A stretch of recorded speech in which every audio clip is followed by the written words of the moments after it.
Hauser. Simpson.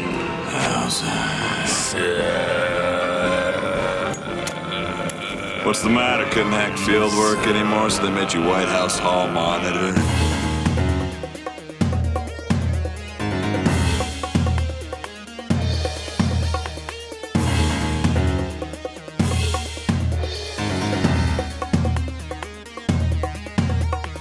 Hi!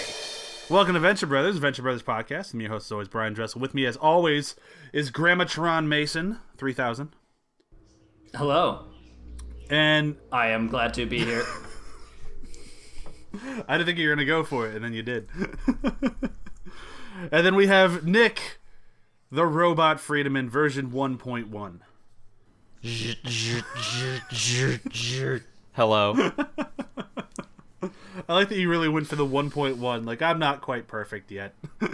No. Still worked out the bugs. Exactly. At least he's in alpha, so there's... Yeah. So this week, Venture Brothers Podcast is talking about Guess Who's Coming to State Dinner. Woo! This is a not popular episode.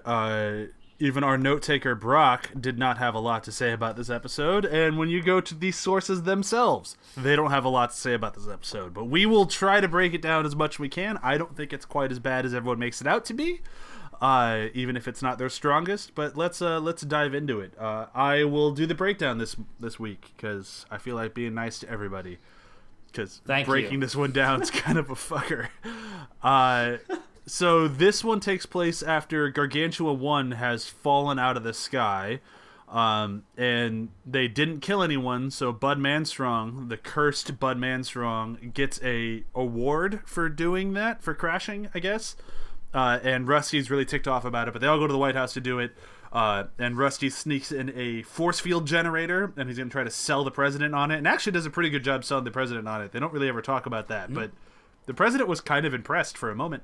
And the boys stay in the Lincoln stateroom where the ghost of Lincoln is there, and he can manifest himself into anything that bears his image that is force field resistant.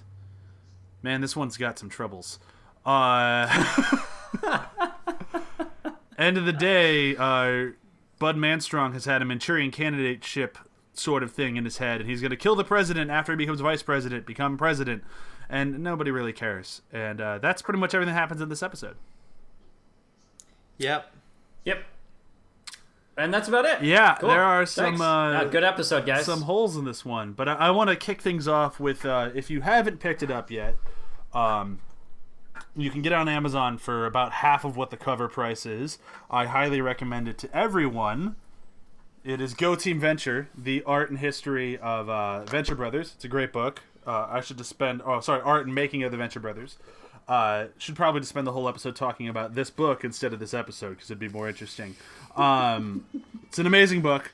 But the first quote, because they break down every single episode in this, from Doc Hammer is, "I'm not going to say one goddamn word about this episode." No one... I don't think anyone's really proud of their work on this one, which is kind of too bad. Yeah. Well, wasn't there a quote later on that he's like, this is kind of the pressure that you get?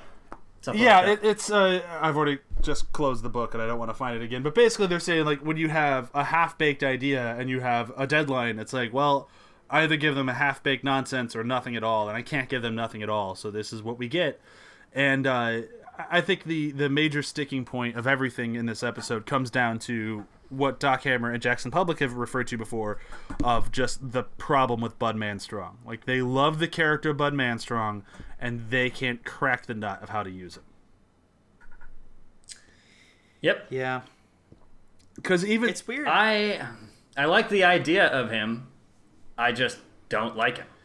Yeah. I actually think we've all talked about it in Careers in Science, and they're pretty hard on that episode, but I actually think that episode's pretty great. I love that I think episode. Bud Manstrong works in that episode because he fits that environment. Like, you kind of have to have somebody who has like really strong morals and convictions and principles to stay up there for that long and not really break.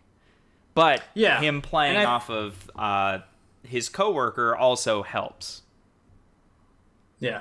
And I think having him up there, I mean, he feels like, the real man of the 50s type of thing, of like, this is what a man is respectful of women and, to a degree, and is a astronaut and all of this stuff. And he's just, a paper cutout of exactly what you'd expect him to be. And it works to his advantage as a character to be that shallow and that paper thin.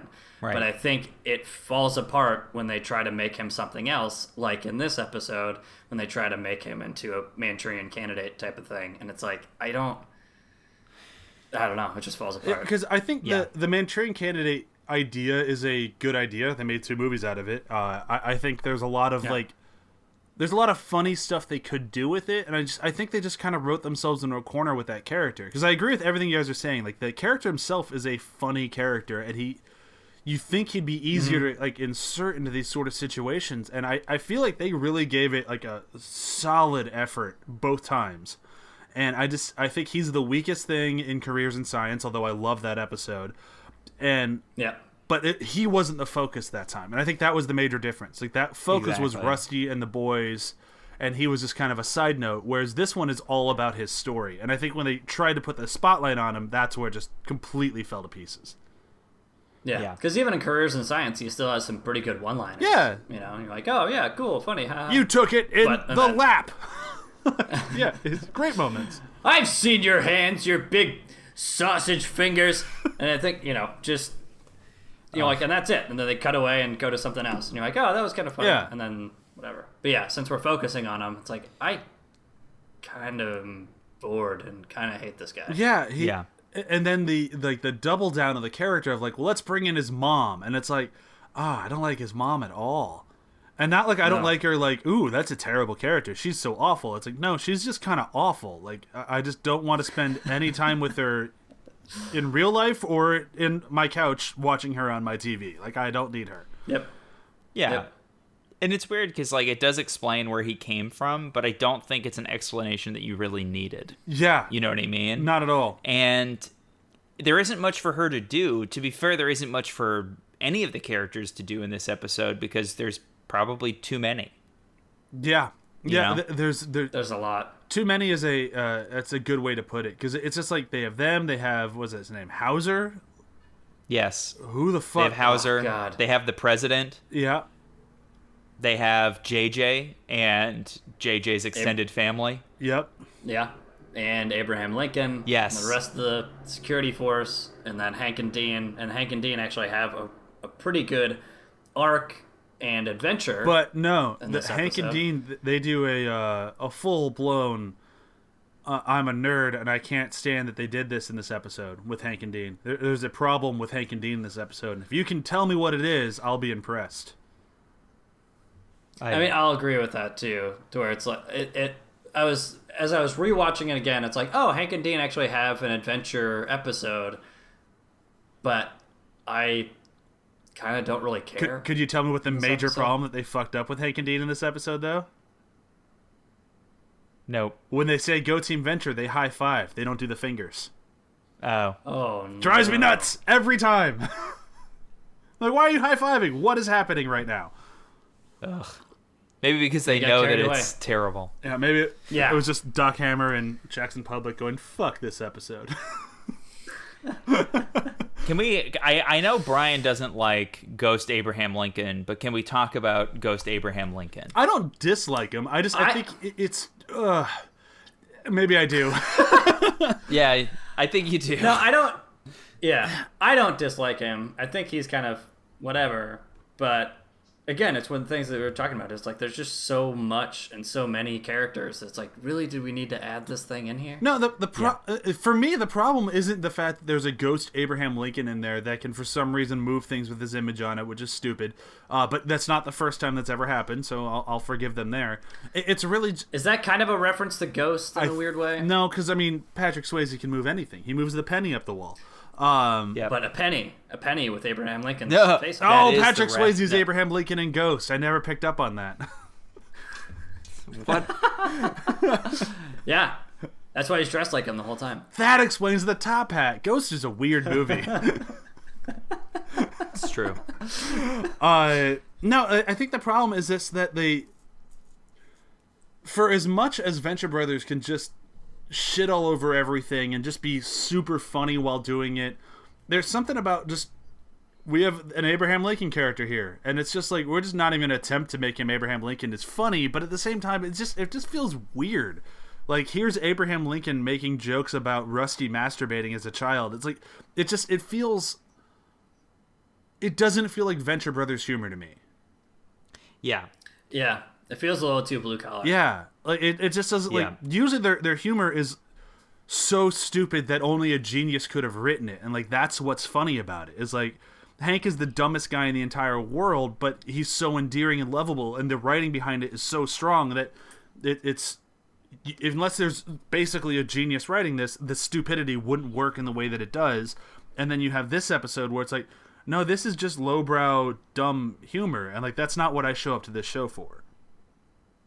Right. I mean, and that's exemplified in actually both the presidents involved in this, which is the fictional president that's actually the sitting president in this episode, and Abraham Lincoln. Yeah. Both of which are crasser than the show usually goes for, but that's not the problem with it. It's usually, if they go for crass, it's at the expense of the person saying it. And in this instance, it's usually at the expense of somebody else in this episode.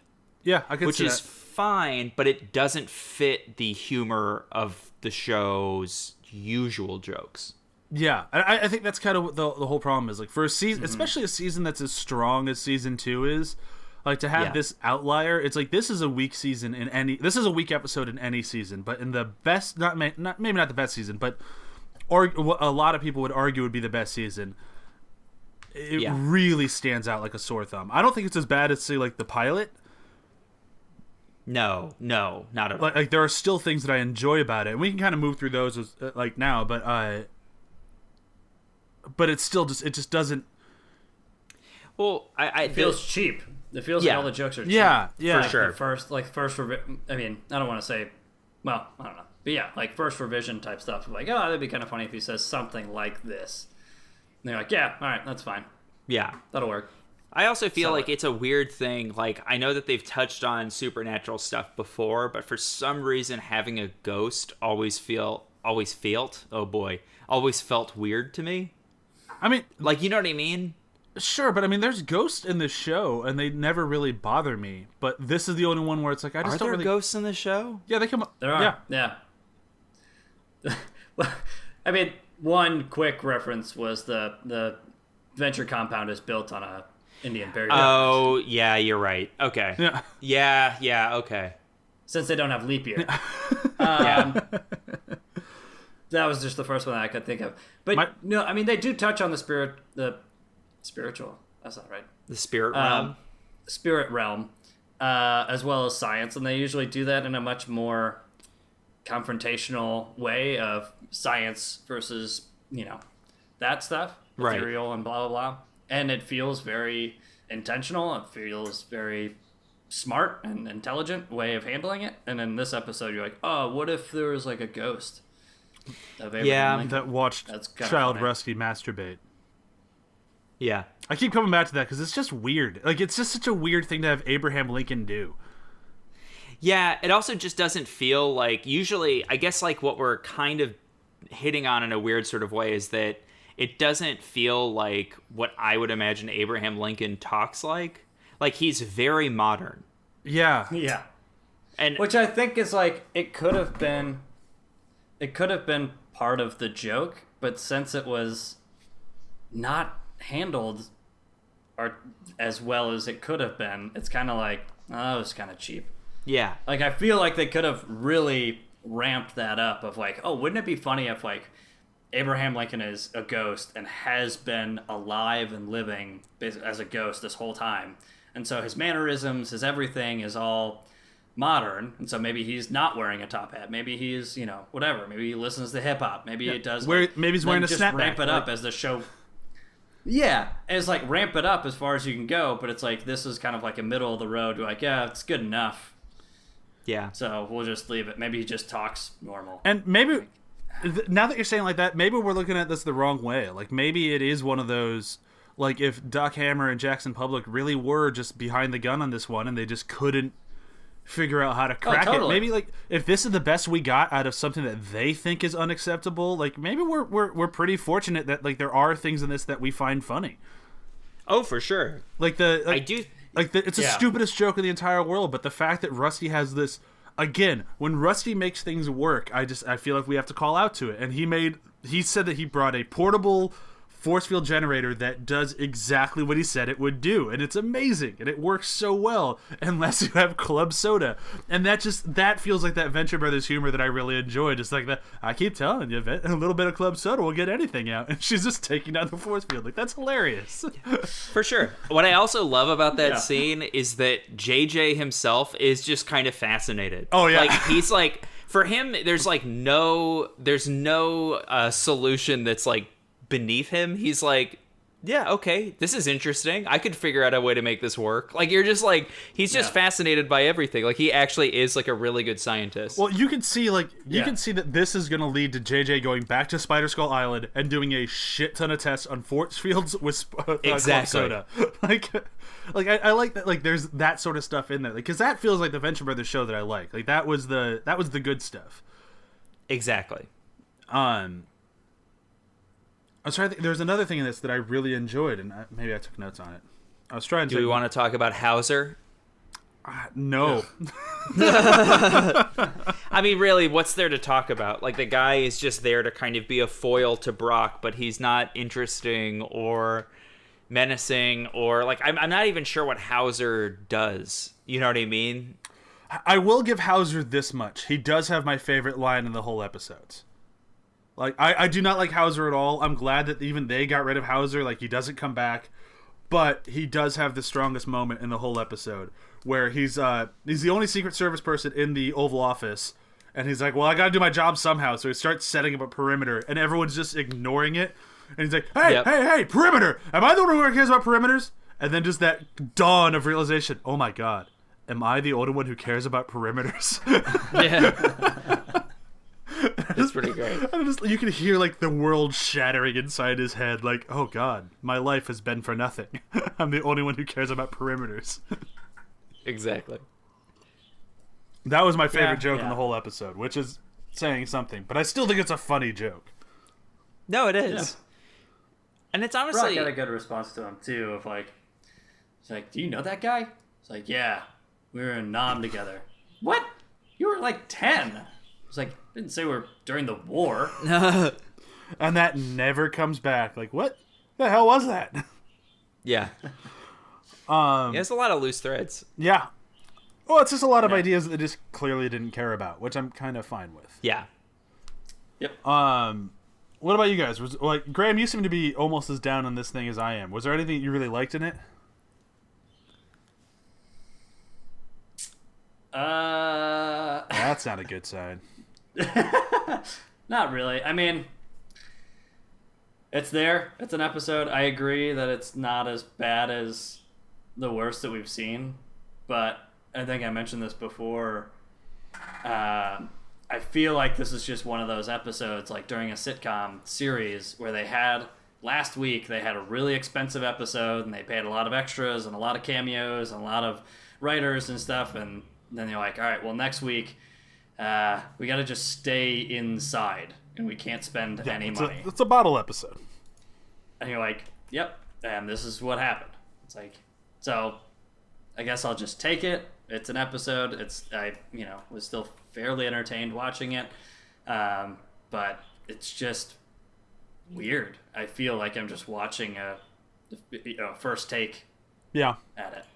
Nick, what about you? Was there anything that you really enjoyed in it? I don't know. I do like the establishment early on of kind of how the ship gets crashed, essentially. But like we're talking about, like there's a lot of loose threads and there's a lot of flimsy stuff. So like why he's getting a medal, I'm not sure. How he survived, I'm not sure.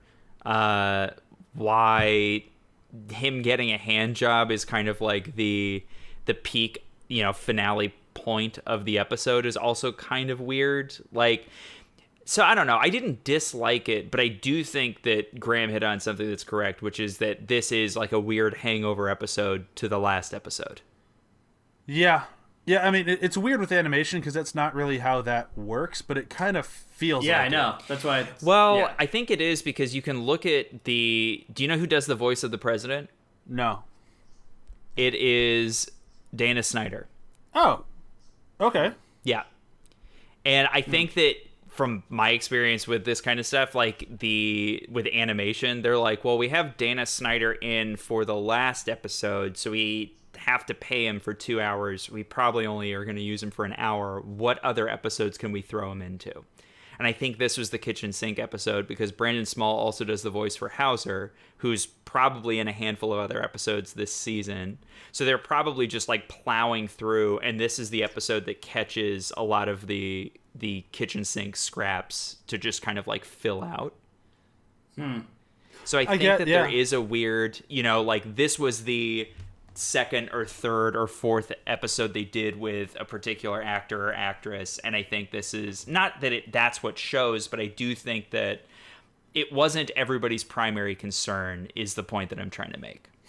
Interesting. Yeah, no, I don't think you're wrong. That sounds like that all seems right, and it's just kind of interesting because it when you're on, I'm just looking at IMDb now and just going through it, it's still not a badly reviewed episode, even with all these moving parts, but it is the worst reviewed out of the season. Yes. So even if it was something as easy as all right, well, we have him here, let's just record another thing, because I know they do that all the time. Tons of people do tons of voices in this thing. Even Mark Hamill did 2 in season 7, and it works. Oh wow. Yeah. For sure. Because you have one voice that is clearly Mark Hamill and the other one that isn't. And it's they kind of do the same thing with Dana Snyder here. It's oh, that's clearly Dana Snyder because I know Master Shake. And then here, not really, but it works. Exactly. And I think I honestly think, I mentioned it earlier, I think the best way to look at this thing is if this is the worst that they're doing when they're batting 1,000, that's pretty good. Yeah, exactly. There isn't really a lot to, I would say, hate about this. I would just say that there's a lot in this episode that feels kind of askew to this really strong season, but also a pretty strong, first 20 or so episodes of the actual show proper. Yeah. And it's not bad. It's just that it doesn't feel like it fits at that moment. Yeah, and especially knowing where the rest of the season goes, exactly, it's just it's a steep uphill, just sheer rocket to stratosphere after this. Every episode after this is amazing. So it's exactly. It's this weird lull. But here's the question that I'll poise around the table. Whereas in season 1, I would tell almost everyone to skip the pilot and just start with the real first episode. Would you tell anyone to skip this if they were watching it? Because it has no bearings on the overall arcing plot of the season. The only thing you really need to know it for is, again, for season 7, something comes back way later. Right. Which there is a recap for, so you don't necessarily still need to watch this. Right. I would say not to skip it, because I do think that it is, an appropriate kind of send-off for Bud Manstrong. I do like that character a lot. So I think that it works for that. Yeah. But just, I would give it a caveat of just being this is probably the weakest episode in season 2. I would disagree that it's a fitting send-off for Bud Manstrong, though. Because I agree with what everyone has been saying this episode. I like Bud Manstrong. I think he's a solid character just for the wrong show. Like, not even like the wrong episode. I feel like they wrote a great character for a show that isn't the Venture Brothers. Because I just don't think he ever really fits beyond. Maybe like if they stuck to him kind of like Careers in Science, where he's always just kind of like in the background somewhere, it might have worked better. But as a leading guy, it doesn't work. No. But the way they send him off is he's knocked out, unconscious, masturbating. Like, that doesn't feel like the right send off for that character to me.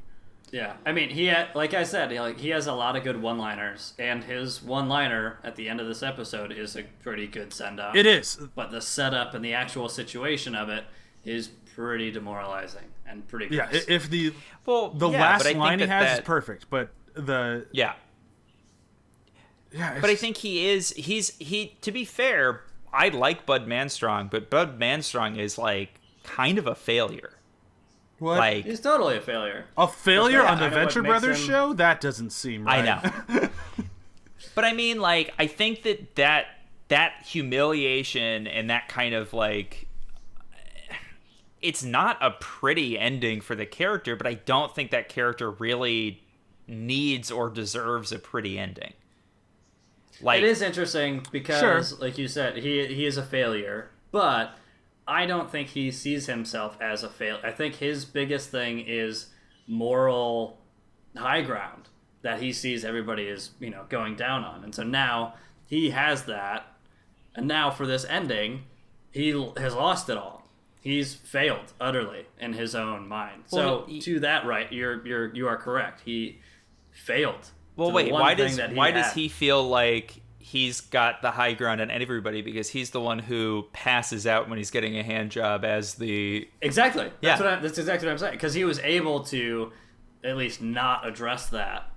Oh, I see. Even though he knew it, but nobody else knew it. I see now, what you're finally, saying. at the end, then he's completely demoralized because everybody knows the real deal. But up until this point, he's been an upstanding gentleman, always respectful of his... See, I don't feel like he's that upstanding or respectful. I think it's his version of respect and upstanding. But Yeah, okay, I see what you're saying then. Yeah. In his own mind. Yes, okay. Yeah, but then I still think it's appropriate. Like, because... not that I want him to fail and not that I want him to go out in this like really embarrassing way. I think that it's just more, it fits the world that they've established. Like, I don't think that there's very many characters that go out on top in this show, if any. Yeah, I don't think so. Maybe you could make an argument for JJ, but even that one still, he goes out like an idiot. So no, not really.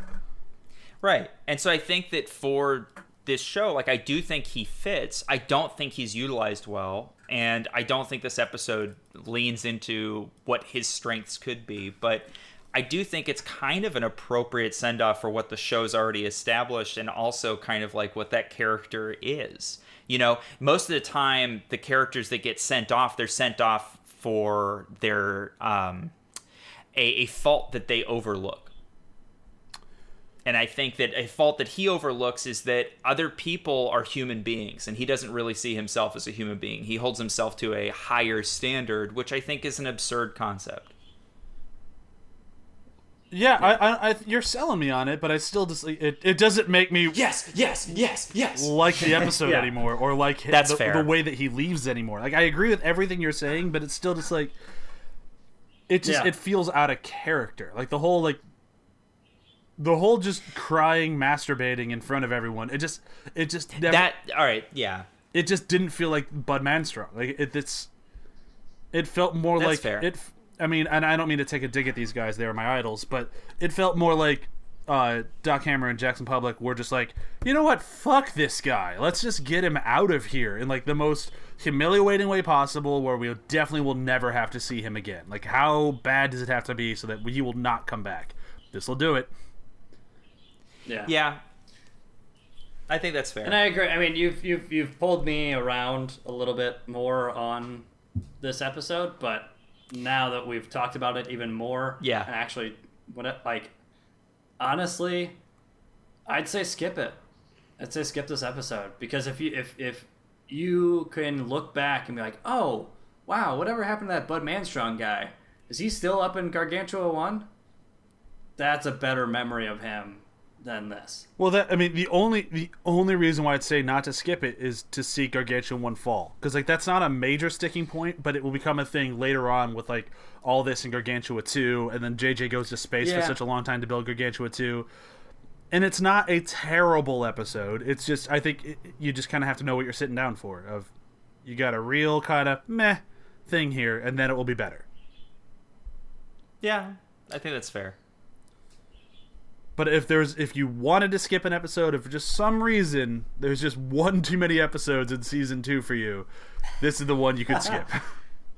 Yeah. It's like, fuck you, I don't have that many in me. I can do one less. This is the one I would skip. Certainly. Should we move into pop culture references? Yeah. Sure. I mean, surprisingly, I have one. I have 2. Okay. 3. One of ours might be the same. I have 3. So go ahead. Since I have 3, I have backups. Yes. Go ahead. Okay. So the moment that we're just talking about that I don't really like, but Colonel Bud Manstrong's line at the end of the episode, "My God, it's full of stars," is a reference to Dr. Dave Bowman's final words in 2001: A Space Odyssey, which I didn't realize until I actually looked it up. I was like, what is that from? So I always remember... And it's great. And it's wonderful. I remember as the trailer to 2010. Is that weird? It's in the trailer. I remember it more from that than I do 2001, but... That's interesting. It's a good trailer. Mine is, I have to go with the Spider-Man reference, because I love Spider-Man. He's amazing. And at one point when the president's about to maybe possibly be assassinated, Lincoln just goes, "Ah! My Lincoln sense is tingling." That's a good line. I was gonna do, because I wrote it down because I just listened to this podcast. It's all about the Clinton scandal, and they bring up the cigar thing, and I was like, oh, it's a pretty subtle sort of nod to something that's kind of gross, but all right. And then it just kept going, and I was like, well, this whole thing is just a reference to the Clinton-Lewinsky scandal, so I don't think that I can use that. So I'm just going to say that the title of this is a reference to 1967's Guess Who's Coming to Dinner. That's what I'm going to go with. You kind of had 2 answers in there. You snuck one in. Well, I was going to go with one that I was like, oh, okay. And then it was like, oh, he's referencing every big sexual moment that happened between Clinton and Lewinsky, so nope. And not like, even... he even references a blue dress. Like, it's like, oh, well, all right. And it's not even just references. At one point he says, "I'll take that blowjob now." Yes. That's not just a reference. That's just fully just calling it out. Yes. Hey. Oh, boy. Yeah. Yeah. Talks about what happens to the dress and, a few things, yeah. Reference is a strong word for whatever the hell that was. Yep. All right, let's say goodbye to this episode, and then please 2 things before we move into plugs. First, next week coming up, we have I Know Why the Cage Bird Kills, and it is a fucking amazing episode, and I'm very excited to talk about it.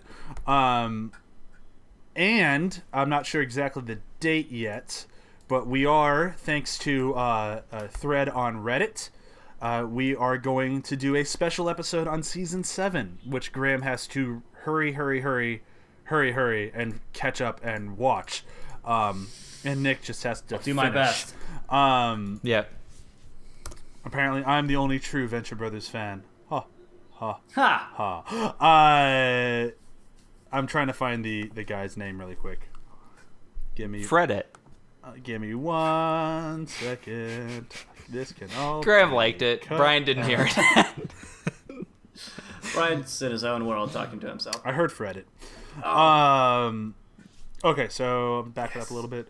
Again, that was thanks to user Yage2006, who's the one who, at least I think I'm saying that right, it's YAGE 2006 on Reddit, asked for it, and we are going to attempt to do it, assuming that we can actually all find the season and watch it all, which shouldn't be a problem at this point. I can just give people logins and whatnot.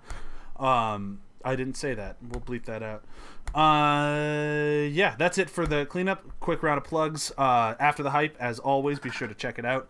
We are done with Horror Month, which means we can finally get back to some of those movies that have been kind of like waiting in the wings. We got Jurassic World: Fallen Kingdom, everyone's favorite Jurassic Park movie. So excited to talk about that. Gross. I still haven't seen it yet. It looked too bad to go see in theaters. But take your own advice for this episode and skip it. It's actually still in the cheap theater. I was actually thinking about seeing it. You'd be better off going to see Venom, and Venom fucking sucked. So that's. I heard Venom is like a turd in the wind. It's more like a turd in a fan. Immovable? Like just blowing in your face constantly. It's not a good movie. Go see Bad Times at El Royale. That's actually a good movie. That was good. I yeah. saw it yesterday. Yeah, so did I. I really dug that movie. That's it for me, plugs-wise. And listen to Sam Wise, of course. Great new show on the ATH Network. Graham, Nick, anything to plug? Nothing. I am unpluggable. Cool. Nick? I'll also plug Bad Times at the El Royale. California rooms are $1 more. And go play Assassin's Creed Odyssey. It's a good game. What? So thank you, everyone, for listening. We've been paying attention. There are more of you every week, so welcome to the show at the very end. Bye! Bye! Hello.